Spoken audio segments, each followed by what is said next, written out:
we heard two events that are both part of Jacob's story. The first one is Jacob's dream, where there's a staircase or a ladder with angels ascending and descending on it.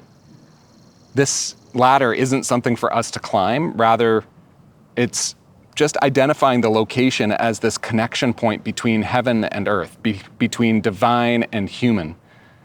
Sometimes this is called a thin place.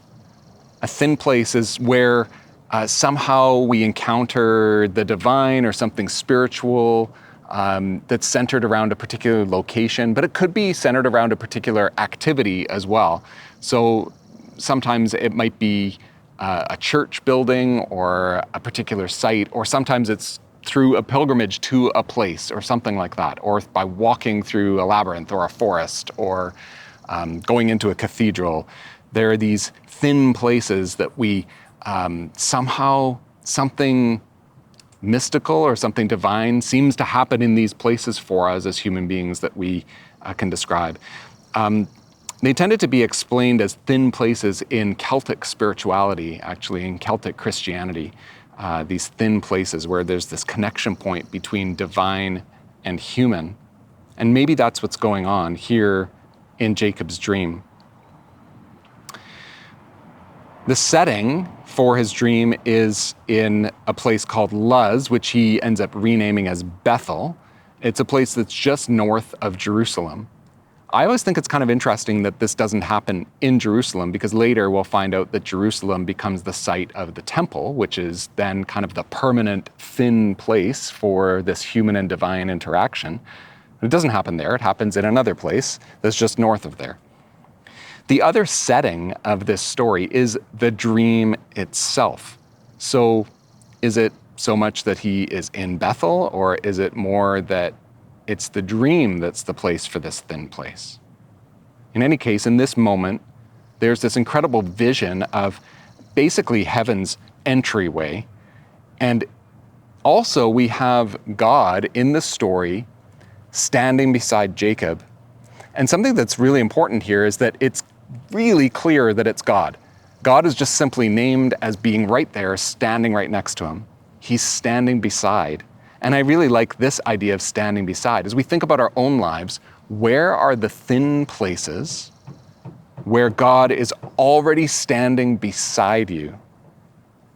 So in this dream, there's this beautiful moment.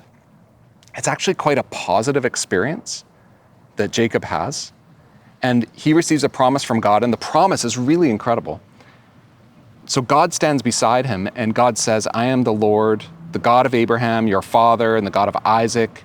The land on which you lie I will give to you and to your offspring, and your offspring shall be like the dust of the earth, and you shall spread abroad to the west and to the east and to the north and to the south.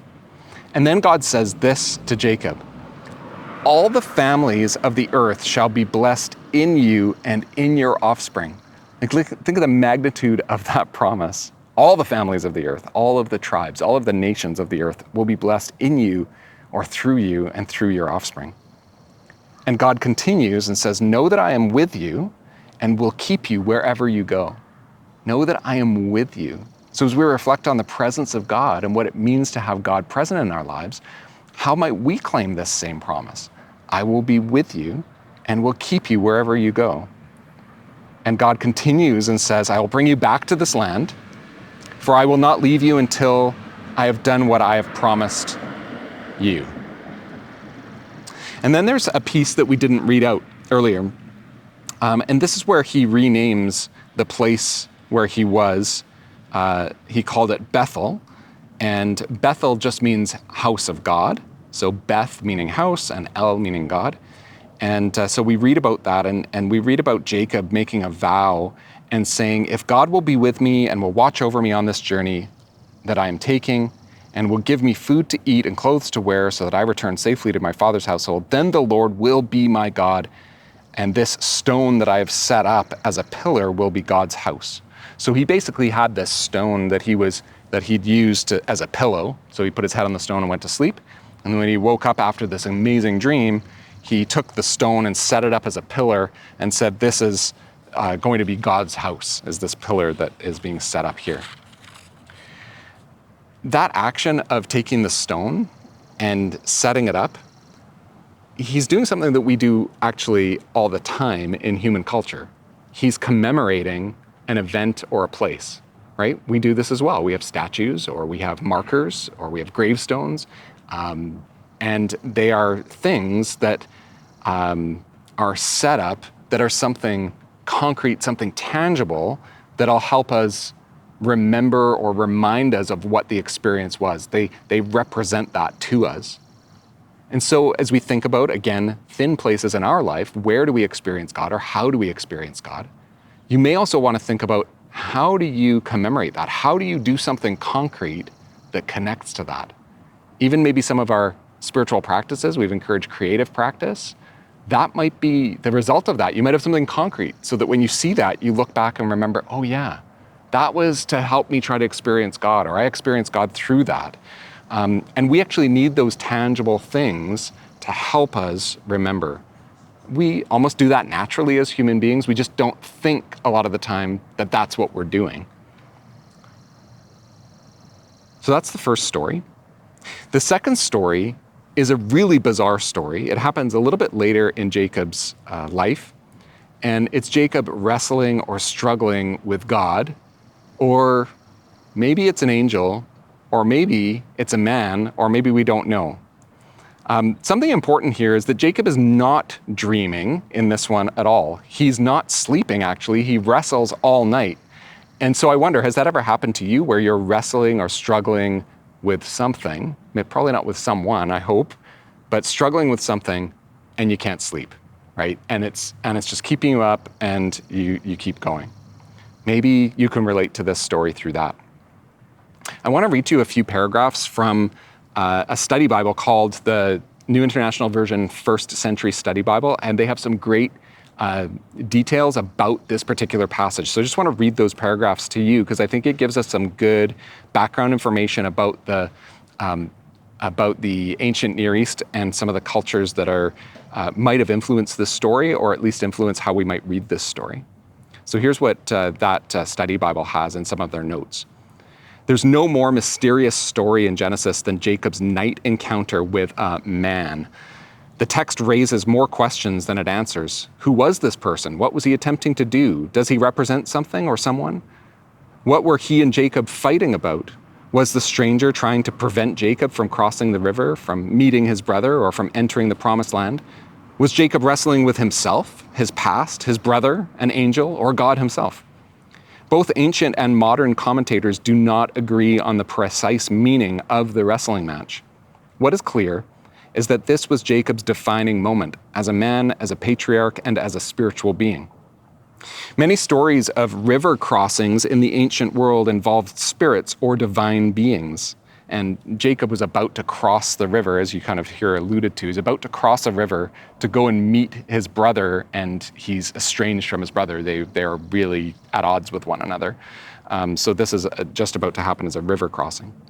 So I'll continue reading. Usually the main character had to offer a sacrifice in order to defeat the evil spirit and cross the river.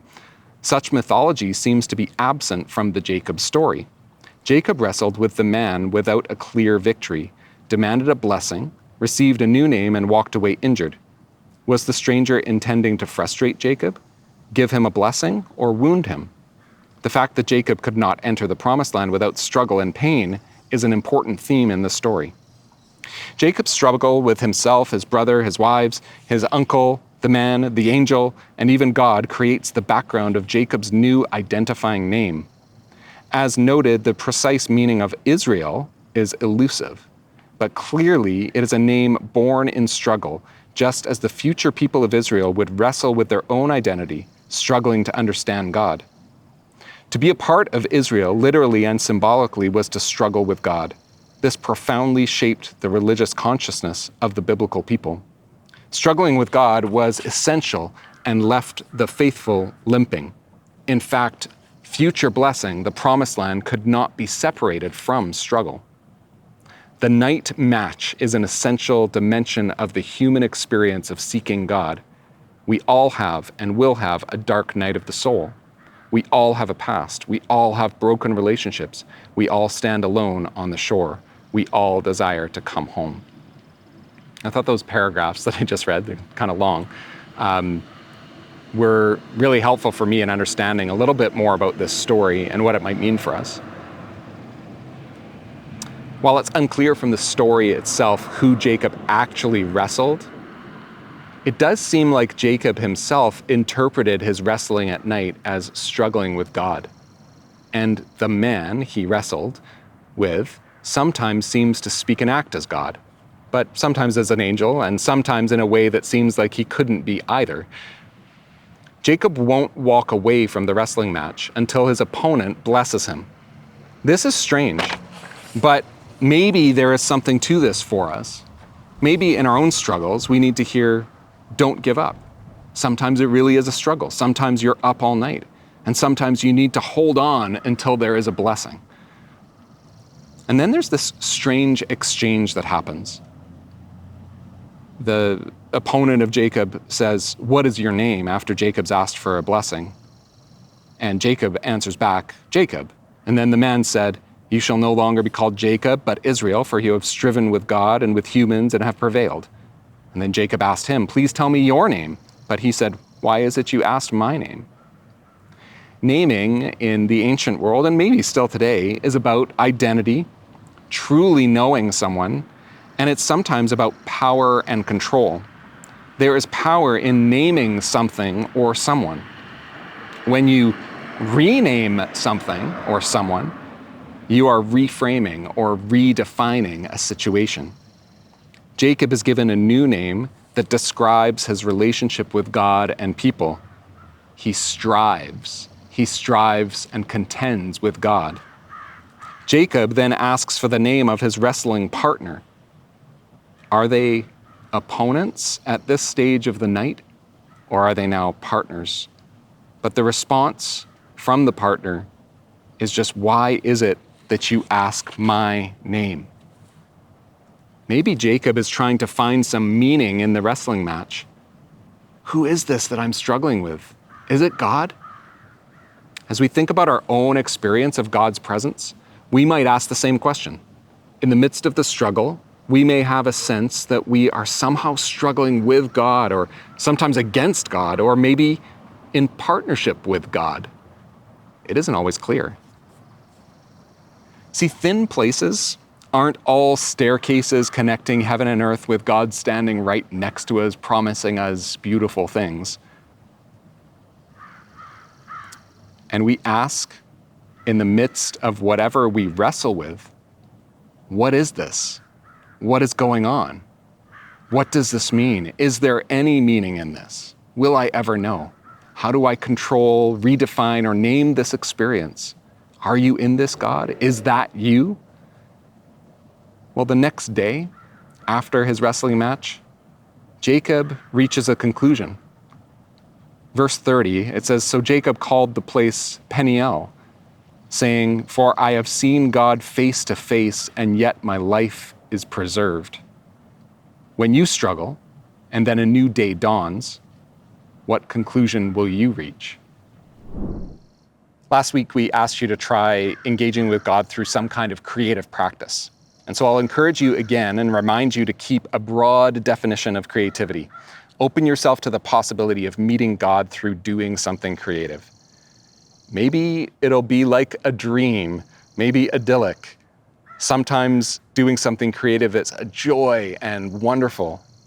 But honestly, sometimes it's a struggle. I know this for myself as a writer, that sometimes it's just fantastic, and sometimes it just is hard to get the words out as I write. But this week, take time to try, and try to imagine God being with you in it, whether it is joy or struggle. Maybe the God of creation will be present to you as you step into some creative practice this week. And so take time to notice the creative activity of the Holy Spirit.